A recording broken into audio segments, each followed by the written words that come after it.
Hello everyone, मैं Aparna, tarot reader, numerologist, vastu consultant और motivational speaker. आज मैं आपके सामने एक नया टॉपिक लेकर आई हूँ, लॉ ऑफ अट्रैक्शन। बहुत से लोगों का सोचना होता है कि केवल सोचने से किसी चीज़ को, कोई भी डिज़ायर है उसके बारे में सोचने से वो कैसे फुलफ़िल हो सकती है। और हम तो ऐसा करते हैं, हम तो अच्छा ही सोचते हैं, लेकिन फिर भी हमारे साथ अच्छा होता नहीं है। हम तो बहुत कर चुके, हम तो मैनिफेस्टेशन भी बहुत कर चुके, एफर्मेशन भी कर चुके, मेडिटेशन भी करते हैं, लेकिन उसके बाद भी नेगेटिव थॉट्स भी हमारे दिमाग में आते हैं, या घर का एटमॉस्फेयर नेगेटिव होता है ना। चैंटिंग भी करते हैं, पूजा भी करते हैं, लेकिन उसके बाद भी ओवरऑल रिज़ल्ट जो है वो निल है। ये बहुत से मैक्सिमम लोगों का ऐसा सोचना होता है। देखिए, लॉ ऑफ अट्रैक्शन, यूनिवर्स ने हमको क्या सिखाया है। यूनिवर्स क्या है? यूनिवर्स हमको चीज़ें देती है। हमको अग्नि, जल, वायु, पृथ्वी, आकाश, ये सब चीज़ें किसने दी हैं? यूनिवर्स ने दी हुई हैं। तो यूनिवर्स ने हमको दी हुई हैं चीज़ें, तो हमको भी सबसे पहले लॉ ऑफ गिविंग को फॉलो करना चाहिए कि पहले हमको अपना देना सीखना चाहिए। जो कुछ हमारे पास है, मैं अपने हर उसमें ये बोलती हूँ कि मेरा ये देने का मतलब पैसे से नहीं है कि आपने पैसे से ही किसी की मदद की हो। कभी किसी को नीड है तो हम पैसे से भी उसकी हेल्प कर सकते हैं। जैसे सबसे पहले तो रात को सोते टाइम और सुबह उठ जैसे ही उठते हैं हम बेड से, तो है ना, सबसे पहले यूनिवर्स को थैंक्स बोलना सीखिए कि thank you God, thank you universe कि मेरी पूरी फैमिली ठीक है, हम लोग हेल्दी हैं, हम सब अच्छे हैं, और मैं आज सुबह सोकर उठा हूँ या उठी हूँ, मतलब कि मुझे एक नया दिन जीने को मिला है। यही सबसे बड़ी बात है। कितने लोग सोते हैं, वो उठते नहीं हैं। तो मुझे आज फिर से ये सुबह मैं देख रहा हूँ या देख रही हूँ और मेरी पूरी फैमिली ठीक है, तो इस चीज़ का धन्यवाद हमें यूनिवर्स को हमेशा देना चाहिए। दूसरी चीज़, हमें उन लोगों के लिए थैंकफुल होना चाहिए जिन लोगों ने कभी भी हमारी लाइफ में थोड़ा सा भी हमको सपोर्ट किया हो। कभी हमारे फेस पे एक स्माइल भी अगर उनकी वजह से आई हो, तो उनके लिए भी हमें थैंकफुल होना चाहिए। अगर आप किसी होटल में खाना खाने गए हैं, वेटर को टिप तो बहुत से लोग देते हैं, हम भी देंगे, लेकिन साथ ही साथ अगर उसको, वेटर को, हमने थैंक यू बोल दिया कि थैंक यू, आपकी सर्विस बहुत अच्छी थी, थैंक्स, तो आपने उसको थैंक्स बोल के उसके चेहरे पे जो स्माइल आई है और वो उसके अंदर जो पॉजिटिविटी आप देकर आएंगे, कि वो कई दिन तक उसके अंदर वो पॉजिटिविटी रहेगी और वो उसके मन से आपके लिए कितनी ब्लेसिंग्स निकलेंगी, वो आपको कितनी ज़्यादा ब्लेसिंग्स देगा। तो सबसे पहले अपनी लाइफ स्टाइल में थैंक यू बोलना सीखिए कि जिस किसी ने भी हमारे लिए अच्छा किया है, थोड़ा सा भी किया है, उसके लिए हमें थैंकफुल होना चाहिए। यूनिवर्स को हमें थैंक यू बोलना चाहिए। अब मैं बात करती हूँ लॉ ऑफ अट्रैक्शन की।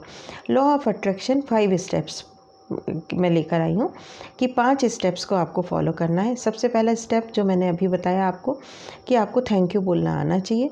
यूनिवर्स को थैंक यू बोलिए, हमारे फैमिली मेम्बर्स हैं, हमारे रिलेटिव्स हैं, फ्रेंड्स हैं, इवन हमारे घर की जो मेड हैं वो भी आ रही हैं, हमारी हेल्प कर रही हैं और हमारे घर का काम करके जा रहे हैं, तो वो हमारे हेल्पर जो भी हैं उनके लिए भी हमको थैंकफुल होना चाहिए। सेकंड है पॉइंट कि आपकी डिज़ायर क्या है। मुझे ये भी चाहिए, मुझे वो भी चाहिए, मुझे वो भी चाहिए। आपका फोकस होना चाहिए कि एट प्रेजेंट आपकी डिज़ायर क्या है। आपको अगर जॉब चाहिए तो आपको कितने का पैकेज चाहिए, कौन सा पैकेज चाहिए, या किस कंपनी में आपको जॉब चाहिए। आपको किसी से रिलेशनशिप में हैं तो आपकी उससे मैरिज हो जाए, आपके रिलेशन अच्छे रहें, या आपका घर का एटमॉस्फेयर ख़राब है तो आपके घर का एटमॉस्फेयर ठीक हो जाए। आपकी जो भी डिज़ायर है, आपकी जो भी इच्छा है, वो आपका फोकस होना चाहिए। आपकी डिज़ायर क्लियर होना चाहिए कि क्या होनी चाहिए, क्या चाहिए आपको। सेकंड चीज़, आपके इमोशंस होने चाहिए। इमोशंस किस वे में, कि मान लीजिए आपको कोई घर परचेज़ करना है, कोई प्रॉपर्टी लेनी है, कोई कार लेनी है, तो आपको कितना बड़ा घर चाहिए। हमको 2 BHK चाहिए, 3 BHK चाहिए, जैसा भी आपको घर चाहिए, तो उसके लिए हमको क्या इमोशंस हमारे कहाँ से आएंगे, कि मुझे वो घर इसलिए चाहिए कि मेरे पूरा परिवार साथ में होगा, हमारी पूरी फैमिली साथ में रहेगी, हम लोग एक साथ बैठ के खाना खाएंगे, हम एक साथ हंसेंगे, बोलेंगे, हमारी फैमिली एक साथ रहेगी और एक हेल्दी एटमॉस्फेयर मेरे घर का रहेगा। पॉजिटिव वाइब्स लेकर आपको वो डिज़ायर अपनी रखनी है और डिज़ायर आपको फुलफ़िल करने के लिए एफर्मेशन करना है। थर्ड चीज़ है कि आपने डिज़ायर भी आपकी हो गई कि फोकस भी हो गया, आपने इमोशंस भी ले आए। ट्रस्ट सबसे बड़ी चीज़ है। आप जो भी मांग रहे हैं, जो भी एफर्मेशन कर रहे हैं, मैनिफेस्टेशन कर रहे हैं, आप चाहे लिख के कर रहे हैं कि डेली आपने एक डायरी बना ली, उस पर आप लिख रहे हैं कि मेरा ये चीज़ अच्छी हो जाए या ऐसा अच्छा होने वाला है, मेरी जॉब लग गई है ना।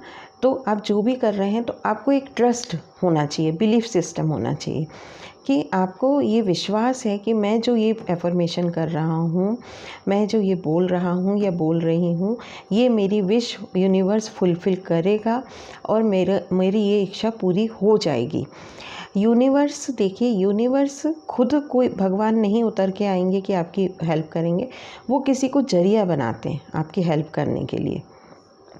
वो किसी न किसी के माध्यम से आपकी हेल्प करवाते हैं।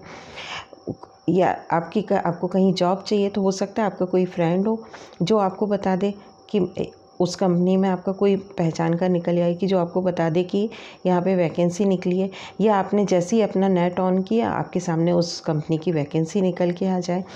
किसी भी तरह से आपको वो चीज़ पता चलना है ना। अगर आपको किसी और चीज़ के बारे में आपकी है कि हो सकता है कि आपको कोई हेल्थ इशू हो और आप कोई डॉक्टर सर्च कर रहे हो, तो वो डॉक्टर सर्च कर रहे हैं तो आपके सामने कोई आपका नेबर ही है जो आपको बता दे। या आप किसी डॉक्टर के पास ट्रीटमेंट के लिए जा रहे हैं और जब तक आपको उस डॉक्टर पे ट्रस्ट नहीं होगा तो तब तक उनके द्वारा दी गई, चाहे वो कितनी भी अच्छी मेडिसिन हो, उनके द्वारा दी गई दवाइयाँ आपको फ़ायदा नहीं करेंगी। कई बार होता है हम बहुत से डॉक्टरों के पास चले जाते हैं, फिर जनरली आपने देखा होगा लोगों को बोलते हुए कि किसी भी पर्टिकुलर डॉक्टर का नाम लेते हुए कि जब तक मैं उनके पास नहीं जाऊँ, उनकी मेडिसिन मैं लेकर नहीं आऊँ, तब तक मुझे फ़ायदा नहीं होता, तब तक मुझे रिलीफ नहीं लगता। मुझे तो पता ही है कि वो डॉक्टर से मैं ट्रीटमेंट लूँगा और मुझे फ़ायदा हो जाएगा, मेरे को वो मेडिसिन लग जाएंगी, अफेक्ट कर देंगी। तो ये क्या होगा, ये फेथ है, ट्रस्ट है कि हमको पता है कि वो डॉक्टर हमको जो दवाइयाँ देंगे उससे हमको फ़ायदा हो जाएगा। तो जब तक आपको ट्रस्ट नहीं होगा तब तक वो चीज़ें आपकी अफेक्ट नहीं करेंगी, वो विश फुलफिलमेंट नहीं होगी। मैंने टैरो के भी कार्ड जैसे डाले थे, टैरो रीडिंग भी जब आपको सिखाई तब मैंने क्या बोला था कि जो रीडिंग करवाने आपके पास आएगा, जब तक उसको आपके ऊपर विश्वास नहीं होगा, ट्रस्ट नहीं होगा, तब तक वो आपकी जो रीडिंग है, जो आप उसको बता रहे हैं, वो उसको विश्वास ही नहीं है। तो आप कितना भी कुछ भी बता लीजिए, रेमेडी भी बता लीजिए, तब उसको कोई फ़ायदा नहीं होने वाला है, क्योंकि उसको विश्वास ही नहीं। वो तो एक एक्सपेरिमेंट करने आया हुआ है कि चलो ठीक है चलते हैं, इनके पास भी पूछ कर आ जाते हैं, देखते हैं ये क्या बताते हैं। तो आपकी गाइडेंस उसके कोई काम नहीं आने वाली और आपकी बताई हुई रेमेडीज़ को वो करने भी नहीं वाला, क्योंकि उसको फेथ ही नहीं है, ट्रस्ट ही नहीं है। तो सबसे पहले हम जो लॉ ऑफ अट्रैक्शन का पॉइंट है कि ट्रस्ट होना बहुत ज़रूरी है। अगर आपको ट्रस्ट नहीं है तो आप कितना भी मैनिफेस्टेशन कर लीजिए, कितना भी लिख लीजिए, कुछ भी कर लीजिए, वो आपकी डिज़ायर फुलफ़िल नहीं होने वाली। फिर कई लोगों को आपने देखा होगा कि वो ये बोलते हैं कि हम तो ये काम करना शुरू करते हैं, या किसी को कुछ करते देख लिया, अरे हमने तो ये पहले से सोचा था, हम भी करने वाले थे, या मैं ये काम करने की सोच रहा था, करने की वो करता, तो लेकिन कुछ ना कुछ रुकावट आ जाती है, कुछ ना कुछ पता नहीं क्या मेरे साथ ही ऐसा क्यों होता है कि मेरे ही कामों में क्यों रुकावट आती है, किसी के यहाँ कुछ ट्रेजेडी हो गई, कुछ बुरा हो गया, मेरे ही साथ ऐसा क्यों होता है। तो सबसे पहले एक चीज़ ये सोचिए कि हो सकता है कि वो जो रुकावट आई है वो आपके भले के लिए ही आई हो, कि कुछ उसमें आपका भला लिखा हो, भगवान ने कुछ आपका और इससे अच्छा सोचा होगा, तभी आपके लिए उस चीज़ में रुकावट आई है। अगर आपका कोई काम होते होते रुक गया है, या हो सकता है आप वो काम आपका होने वाला है, आपको कहीं अचानक से ट्रैवलिंग के लिए जाना पड़ गया, तो जो कुछ भी हुआ है या कोई ट्रेजेडी भी हो गई है, तो कुछ ना कुछ हमको उस टाइम समझ में नहीं आता, लेकिन बहुत बाद में हमको समझ में आता है कि हाँ ये जो हुआ वो अच्छे के लिए हुआ, भगवान ने हमारा कुछ और अच्छा सोचा था, इससे भी बुरा कुछ होने वाला था, तो भगवान ने वो उससे बचा लिया और इधर ही ये बला, कहते हैं ना बला टल गई, तो वो बला हमारी टल गई। लॉ ऑफ अट्रैक्शन के लिए कुछ पॉइंट्स, ये मेन पॉइंट्स हैं। सबसे पहले थैंक्स कहना सीखिए, अपनी डिज़ायर पे फोकस करिए, अपने इमोशंस कि हमको कोई चीज़ चाहिए तो वो क्यों चाहिए। मान लीजिए मनी चाहिए, पैसा चाहिए, तो वो हमें कितना चाहिए। पैसे की तो कोई लिमिट नहीं होती है, कोई सेटिस्फेक्शन भी नहीं होता है, चाहे कितना भी आपके पास आ जाए। तो हमको एक अमाउंट कि मुझे इतने लाख चाहिए या करोड़ चाहिए, तो मुझे ये एक अमाउंट चाहिए और इतने टाइम पीरियड के अंदर अंदर मेरे पास ये पैसा आ जाए। मुझे इस पैसे से क्या करना है, मुझे इस पैसे से क्या क्या करना है कि किस तरह से मुझे इस पैसे का उपयोग करना है। या अपने जॉब लगनी है तो मुझे कितने पैकेज वाली जॉब चाहिए, घर चाहिए तो क्यों चाहिए। ये हमारी विश जो होती हैं वो हमारे उस विश के पीछे हमारा जो मेन सोचना जो है कि हमें क्यों चाहिए ये चीज़ें, वो भी हमारी पॉजिटिव सोच होनी चाहिए, नेगेटिव नहीं होनी चाहिए। दूसरी चीज़, उसका क्यों अच्छा हो गया, मेरा क्यों अच्छा नहीं हुआ, ये सोच हमको निकालनी चाहिए। हमारा जब टाइम आएगा हमारा भी अच्छा होगा, दूसरे का हो गया, हमसे पहले हो गया, अच्छी बात है, बहुत अच्छी बात है कि उसका पहले हो गया। हमारे लिए थोड़ा सा टाइम भगवान ने और दिया हुआ है, हो सकता है इससे और अच्छा हमारा हो जाएगा। ट्रस्ट करना, कि ट्रस्ट होना बहुत ज़रूरी चीज़ है कि अगर ट्रस्ट ही नहीं होगा, कोई भी काम आप कर रहे हैं, अगर आप किसी मंदिर जा रहे हैं, पूजा कर रहे हैं, लेकिन अगर आपको भगवान पे विश्वास ही नहीं है तो आप कितनी भी पूजा कर लीजिए, कुछ भी कर लीजिए, रोज़ सुबह से उठ के आप शंख बजाना शुरू कर दीजिए, कुछ नहीं होना जाना, क्योंकि आपको विश्वास नहीं है। तो लॉ ऑफ अट्रैक्शन इन्हीं चीज़ों पे निर्भर करता है कि हमको ये, अगर हमारी चीज़ें क्लियर हैं, हमको ट्रस्ट है, हम थैंक्स कहना सीख गए हैं, हम लोगों को देना सीख गए हैं कि हम लोगों को दे रहे हैं और हमारी वजह से किसी के फेस पे मुस्कुराहट आ रही है, स्माइल आ रही है, या किसी के दुख थोड़े कम हो रहे हैं, तो यूनिवर्स उससे कई गुना करके आपको लौटाएगा और आपकी विश फुलफिलमेंट होंगी। जो भी आपकी डिज़ायर है वो फुलफ़िल होंगी, चाहे आप वो मैनिफेस्टेशन का, मेडिटेशन का कोई भी तरीका अपनाइए, एफर्मेशन का आप कोई भी टेक्निक अपनाइए।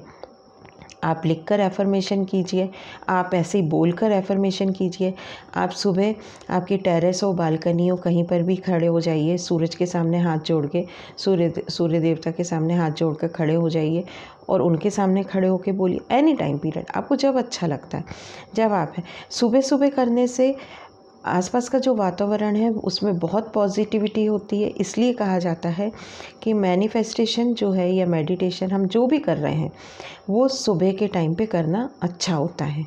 और रात को सोते टाइम अगर आप अपनी एफर्मेशन बोलकर सोएंगे तो आप जब सो रहे हैं तो आपके बैक ऑफ द माइंड, आपके सबकॉन्शियस माइंड में आपकी वही एफर्मेशन घूमती रहेंगी और सुबह उठ के आप फिर बोलेंगे।